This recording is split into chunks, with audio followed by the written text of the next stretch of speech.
Hello, my name is Stella Tsantekidou from Left on Red, and this is Bread and Roses, the political podcast for the intellectually and aesthetically curious.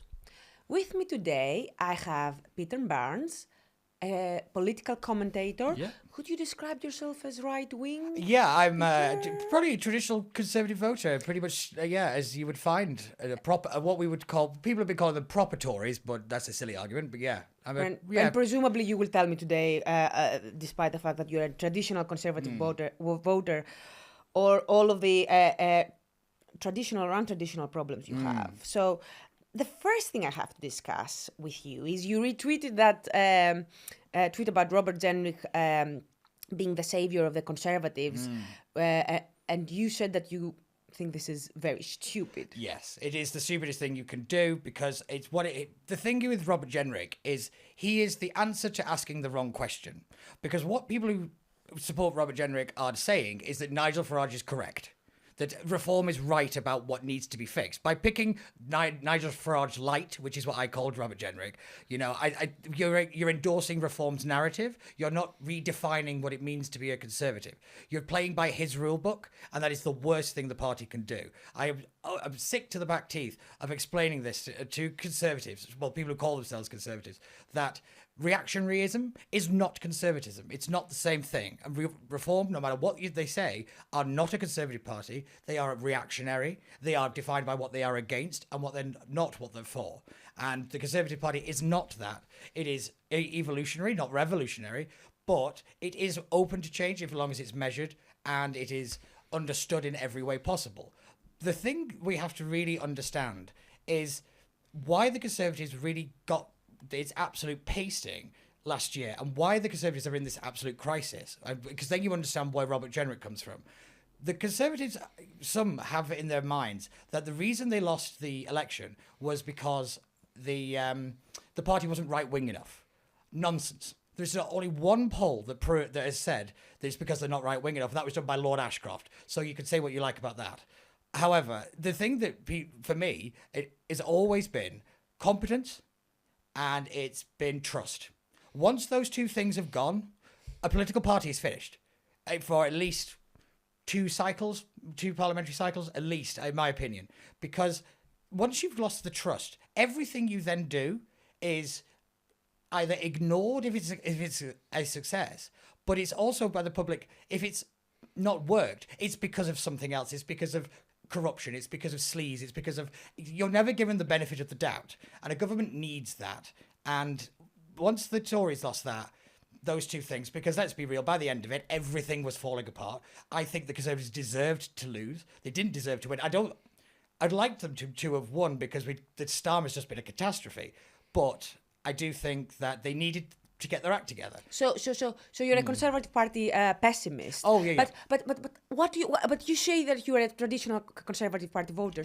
So what can they do right now realistically? Because so you're saying that they keep on saying that you disagree with those who say that the Conservatives did not win because they weren't right wing enough, and I agree with you. But I'm going to read you from an article that was published on Spiked Online. Which completely was a complete takedown of Robert Jenrick, in which it says, let's look at the record of the supposed savior of the Tory right.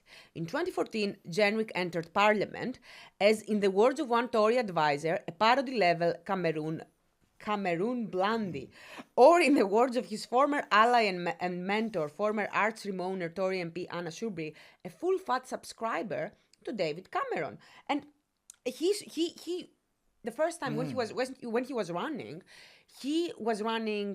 cooperating with the Lib Dems to defeat UKIP in his seat, to get UKIP out. So he would kind of be a good candidate for you. And indeed, I do remember when he was housing minister, I used to work for Crisis, the homelessness charity, and he did quite a few things that were quite good. He was like probably one of the most radical ministers in every ministerial position he's ever had. the thing that whoever wrote that article, I actually think they're the problem of conservatism, because what you're not doing is you're not allowing people to change their opinion. When did it become such a crime in this country to believe in one thing one day, read something, experience something, and believe something else? We have to allow people, but to politicians in particular, to change their mind. They have to explain why. They can't deny their previous opinion, but we have to allow them the maneuverability that everybody else is allowed. Now, you can say that they've lied to the electorate. I don't think you changing an opinion is a lie if it is explained. You know, there is a way that you can do it to explain to the public, look, this was my opinion. I read this, I talked to this person, I experienced this, and now my opinion has changed. That happens to everybody. And the right has introduced these kind of litmus tests as to what it is to be a conservative. That is nonsense. It is one of the things we've imported from the left, and I can't stand it, because this idea of a real conservative is just nonsense. There are hundreds of types of conservatives. What it is, conservatism is not an ideology. And this is the thing that everybody gets wrong. It does not have an end goal. It is a continually changing and adapting approach to the world. So the world as it is, not as we want it to be, or as we imagine it being one day. And it's that kind of ability to be pragmatic and open to change, but change measured and understood, and just do things slowly and properly, rather than what I consider to be the more left version of it. Is you have an idea of a perfect society and you will go towards it no matter what. Wait a minute, Peter. I think people, you are being far too generous with the definition of conservatism, because I also subscribe to that idea of conservatism. I see myself as a small c conservative, but I'm also a socialist. And that's interesting. For me, conservatism is a sentiment, and it's a philosophy. It is a philosophy that's a lot more broader than the ideology that brings together right-wing parties, not just in the UK with the Conservative Party, but in the US with the Republicans and everywhere else. And it is a combination of being traditional in the social realm and free market, more liberal economics. Yeah, that's fair enough. But don't forget, British conservatism is unique to, say, French conservatism. It is built from its culture. That's the great thing about conservatism, is it's not one solid text, as it were. It is it is unique to its own place. So actually, comparing American Republicans to British conservatism is the silliest thing you could do, because it's chalk and cheese. They might sound the same in certain aspects, or be fellow travelers down the road, but it doesn't mean that they're going to the same place, or they're even, traveling in the same kind of transport. The point is that for me, conservatism is a philosophy, because it is about listening, understanding, but having a firm set of, this is what, it's not necessarily what is right, but is what the community or what the culture at that time feels is the right thing to do. I put fairness, actually, at a great central part of conservatism, because particularly British conservatism, because it's that sense of, if things have got to be a level playing field, it's meritocracy above all. And I think that is the really unique thing, is it's all about your ability to compete. And it's not a bad thing to compete. Competitiveness is not a bad thing, but it's also your willingness to take risk. And I think that's what makes a good conservative, is that you take a risk, but it is not one that you just jump blindly into. I think that's the real difference. And that's the difference between some people would say, I do not completely agree, but there is truth to the statement that part of the difference between what does it mean to be right wing and what does it mean to be left wing is that being right wing means prioritizing hierarchy, whereas being left wing means prioritizing equality. I wouldn't say it's prioritizing. I think it is understanding that a hierarchy exists. I don't think it's valuing it. I think it's just acknowledging that one exists. We naturally put ourselves in hierarchies. It's not like the class system just appeared. We are naturally, as an animal species, we exist within a hierarchy. We just have a different way than other animals. Spoken like a true Marxist. Well, this is the great thing. I probably read more Marx than I have conservatives. Why would I read things that I agree with? It doesn't really make sense. No, I agree with what you. annoys me the most is conservatives that only read their own thing. That kind of echo chamber conservative is the problem. It's one of the reasons conservatism and the right is in complete disarray. I think the right needs to get its act together more now than anything else, because I think the problems we're facing, the Labour Party are just not qualified to fix.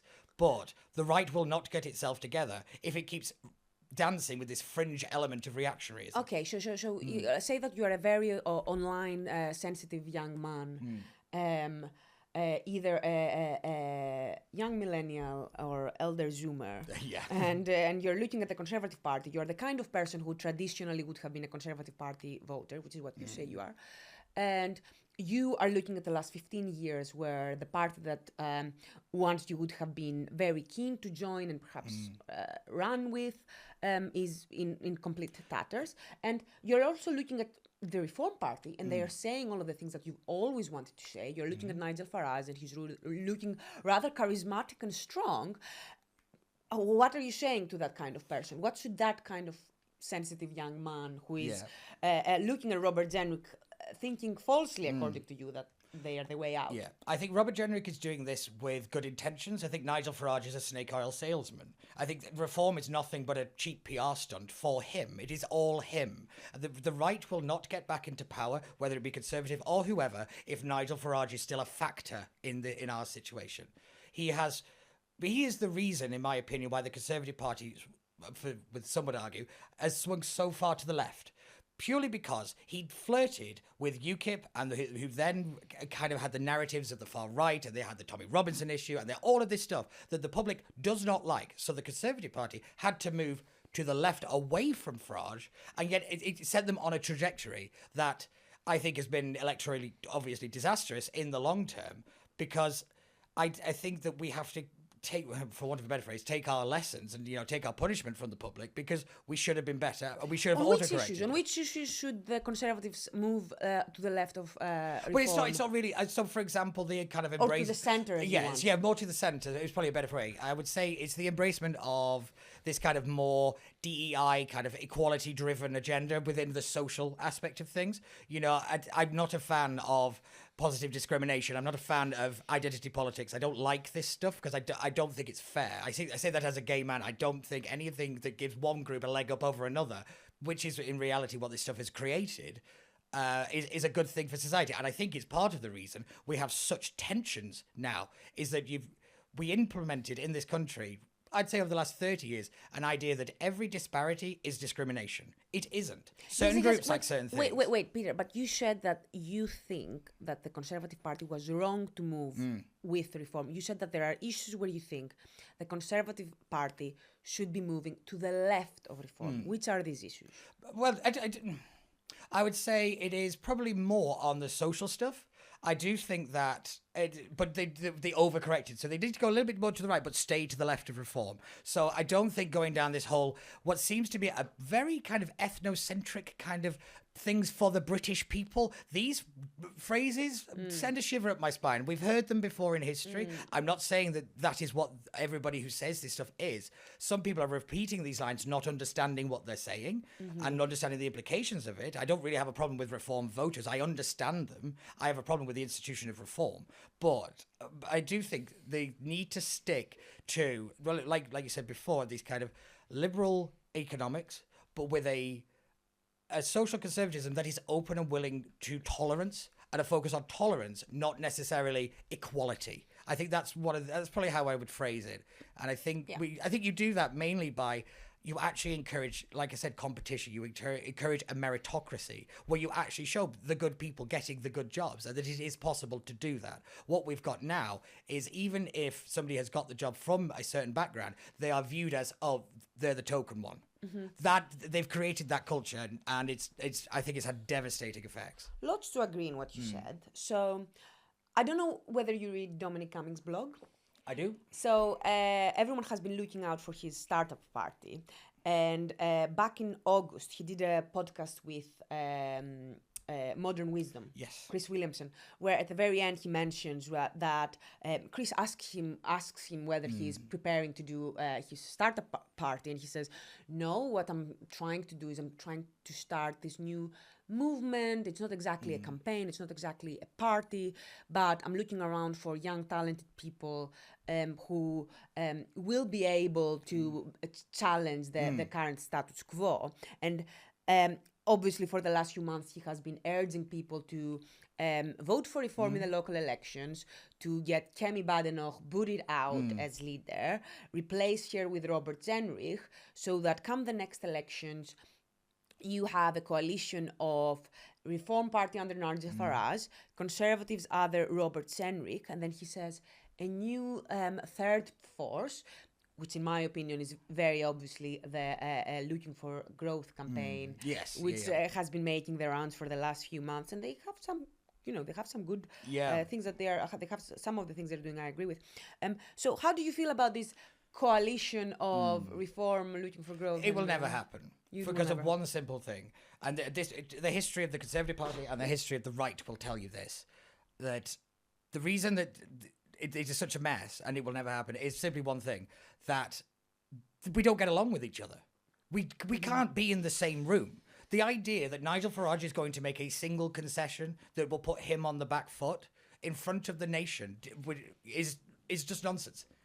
I go back to this point that he is one of the obstacles to actually getting anything on the right done. But it's not just them. It is, the Conservative Party is nothing more than the party at fight with each other. We're brilliant at it. Get 12 Tories in a room and I'll give you 38 opinions on something. At times it's exhausting. Don't get me wrong, it's good fun. But, at some point you have to run the country. It is rather exhausting to keep having to battle our own side on things. But what I will say is that battle actually makes us electorally quite successful, because if we could all kind of vaguely agree on something, the country usually is on our side. So should the Labour Party just relax and enjoy being in government? Because it sounds that you are very pessimistic about the right, while I think that most people at the moment are feeling like there is a right-wing resurrection. I think a lot of people in the right-wing resurrection think there is one. I think in reality, most people just stay at home and watch Love Island. The reality, what we saw from those local elections, was that most people couldn't care less and despise pretty much everybody. Reform running around thinking that they've got some kind of historic victory. Yes, on paper, it looks great. But you've got what? 20% turnouts. That is not a revolution. 3 men and a whippet is not a revolution. It is laughable that the people who say Keir Starmer doesn't have a mandate, they're saying Farage has got one now. He's got less of a vote share when you project them out.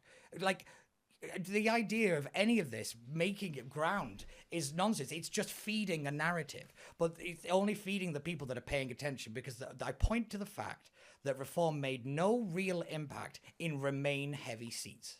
They only really won on their home turf. So they might be polling at, 27, 30%, but they're doing it in their home territories and not expanding out. And because of first past the post, they might not actually have the full seat projections to which many believe at the moment they will have. But let's not forget, we've got about 4 years to go yet. I don't see Keir Starmer going anywhere. I don't see the Labour Party falling. Keir Starmer, for what I thought was a terrible politician, has actually proved himself to be a very capable Westminster operative, because he's cemented himself as the Labour leader. There's nobody else.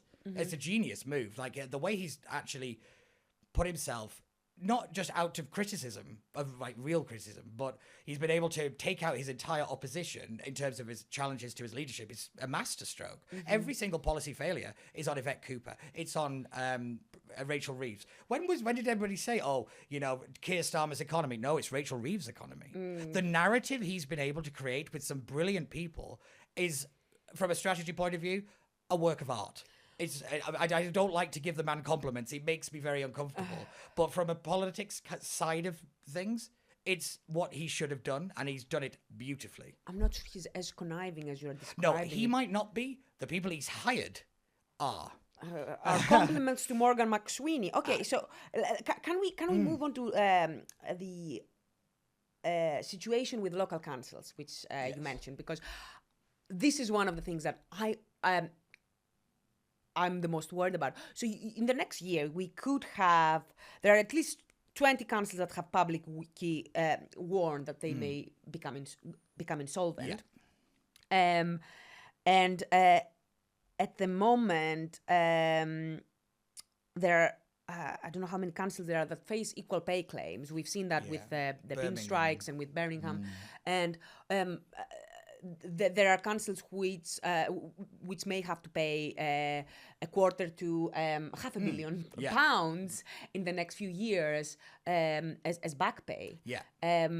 Reform is quite lucky because the majority of the councils that face these problems are Labour-run councils, and that's not because Labour councillors across the country are uniquely bad at finances. It is simply because Conservative councils most usually will what's the word? Sorry, they will rather than having in-house staff, they will. They kind of contract it out. Yeah, they contract it out. Sorry, so that protects them from lawsuits. Yeah. So they're quite lucky in that reform because, and as you said, in these elections we didn't have all of the councils in the country going into elections. So a lot of the Labour and Remain heavy constituencies were not going into local elections. So Reform are quite lucky in that. But now they also have won a majority, which means that they're going to have proper executive power. They've got two, haven't they? They've got Andrea Jenkins and they've got, I can't remember the other one, but the thing about this for Reform is I actually think it could be the noose around their necks. Yes, these results look great, but they've got to do something now. It's called govern. It's called deliver. But I don't think they're capable of doing it. I think they lack the infrastructure. They lack the experience. They lack the actual policy platform. But could you tell me a single Reform policy beyond taking flags down off a building? They don't. They want. They are going to ban pylons. They're going to make electrification illegal. Ah, wonderful. So take for example Kent Council that they now control. That has a huge special educational needs funding gap, and say Durham has a £45 million deficit problem. Where's the policy for that? They're talking about changing politics. They've sounded more like this uni party than anybody else.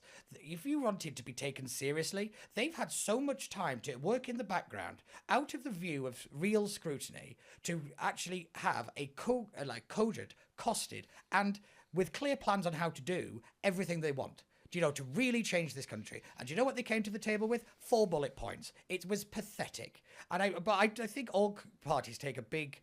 they owe a big apology, to the country because they have allowed local government to fall into the dumpster fire that it is. They've used them as nothing but barometers for national government. They don't really take it seriously. And they just continually jump policies after policies and responsibilities on councils. They don't increase their budgets, but then, they say, it's not a national policy to raise council tax, but they'll let the councils do it. So they're then protected and all the rest. It is craven, it is disrespectful, and I think that everybody should be in front of a camera saying sorry, because the reason these councils are in the mess, it's a cacophony of mess and just it's everything wrong in British politics. It is instant win. It is that'll do. Stick a plaster over it. We don't have to think 10 years, 20 years, 30 years in the future. We just have to get to the next election. The sole problem we have is that. Just get through it. We don't think longer than the end of our nose. I'll tell you what's my worry, though. The problem with local councils and why it is important that local councils are able to run their services effectively. The things that the local council is responsible for, like the cleanliness of the street, the upkeep of parks, taking the trash, picking up the trash in an orderly and timely manner. These are all things that are very, very visible to the average voter. Yes. And this is where the voter comes in contact with government policy the most directly. So it doesn't matter whether your local councillor is a Conservative or a Liberal Democrat or a Labour Party councillor or Reform, because when all around you are seeing decay, you are thinking about your government. Yes. Well, So you think about your council. Do you though? Yeah, because I never hear somebody say, "Oh, it's the Labour Council's fault." It's the council's fault. The body of the council is used pretty much by most, I would say, of a way of explaining just terrible public services. The prime example is look how much political capital is used on potholes. Potholes are a thing that affects millions of people up and down the country, and they are fixed by local councils. But there's we now have national pothole strategies because of how much emphasis that is kind of put on by the public, because like you said, it's something they are impacted by every day, and they see the decline through those things. And when they start to see decline, they start to ask why, when taxes are going up but services are going down.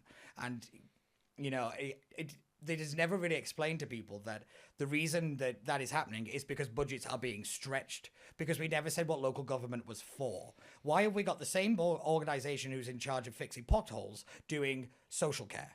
Like, that doesn't make any sense to me. You could have a big organisation for all you like, but you need speciality in each area. You need proper funding, proper policy limits, a proper kind of buttresses to make sure that nothing kind of crosses over and nothing gets missed. This is a real important area for people's lives, because it is people's lives, and I don't think many people take it seriously enough. And that's why, like I say, it is in the mess that it is because it's just been left to rack and ruin.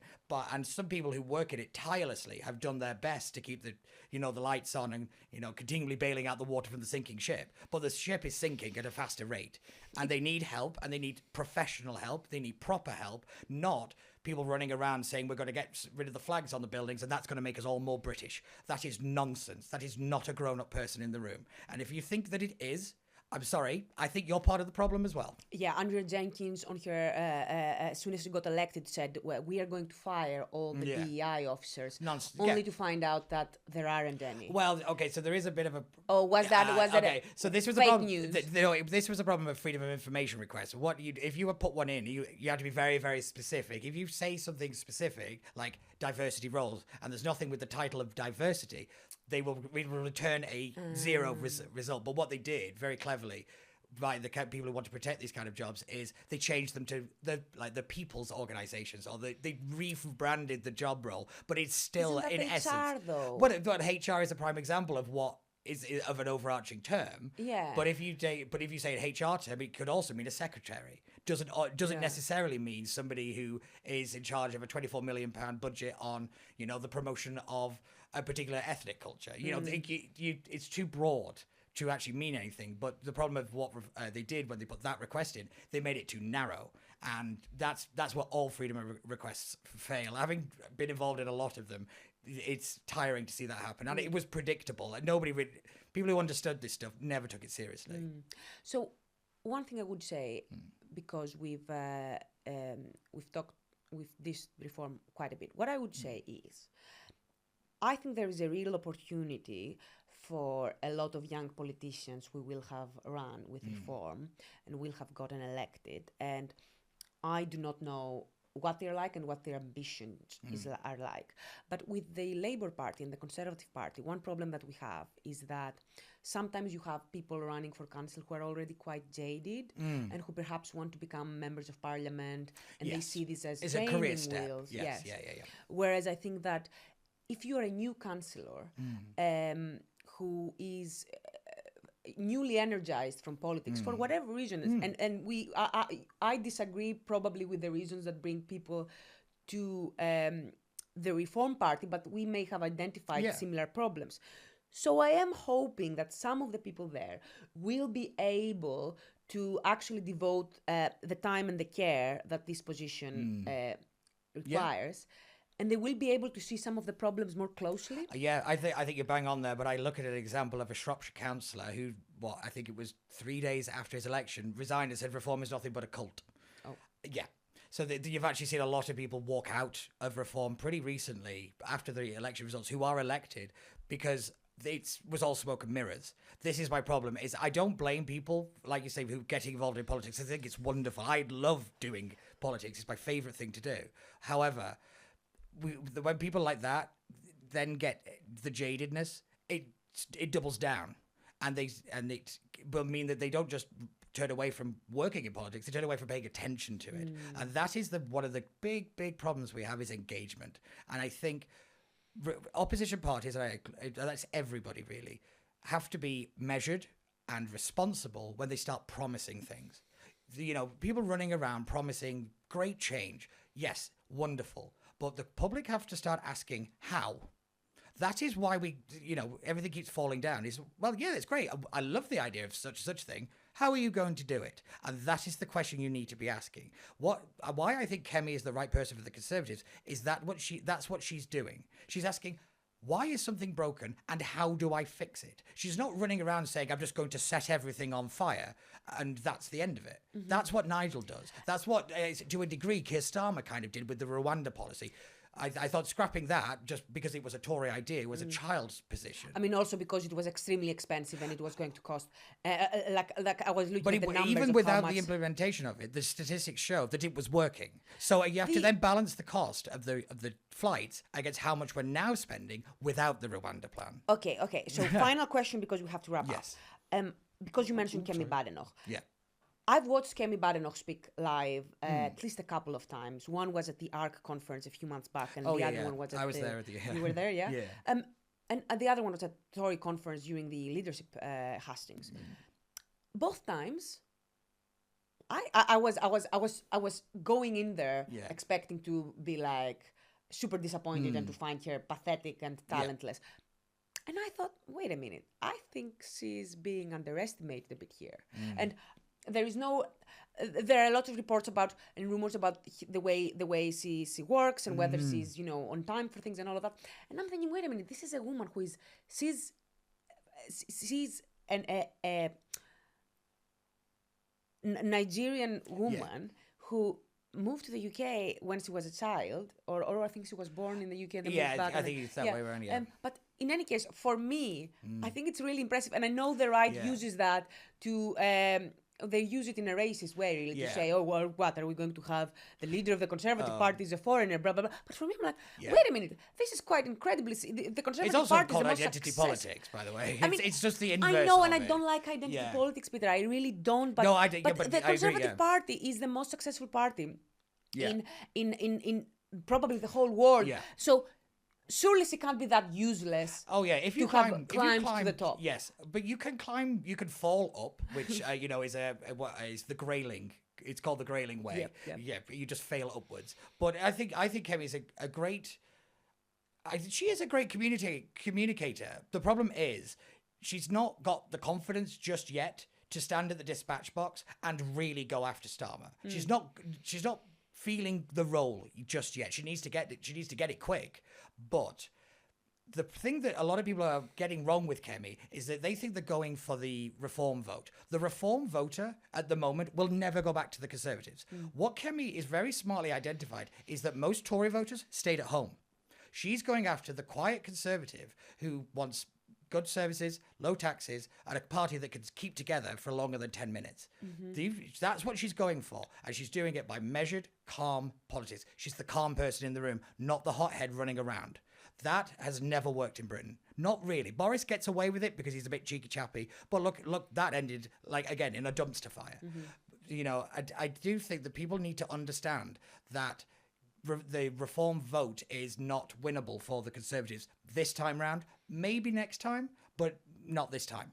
They have to start pitching to a new voter, or, as I say, the voter that really does carry this country, and that's the one that stayed at home this time. That's why turnout was so low. So stop the Kemi regicide is your final word. Because most people who are doing it, again, fall into the Robert Jenrick trap of asking the wrong question and believing that the only way to beat Nigel Farage is to outright wing him. It's not. It's to show that he has no policies, no platform, and no principles. It's not, and that is not a particularly difficult thing to do. It should be like tying your shoes. Unfortunately, people are so enamored by this meteoric rise, which they've helped fuel, rather curiously, and they're not thinking. Reform will either be one of the most incredible parties we will ever see, or a flash in the pan and we'll all forget about them like we do Change UK. That is where they are right now. I agree. Thank you so much, Peter. This was wonderful.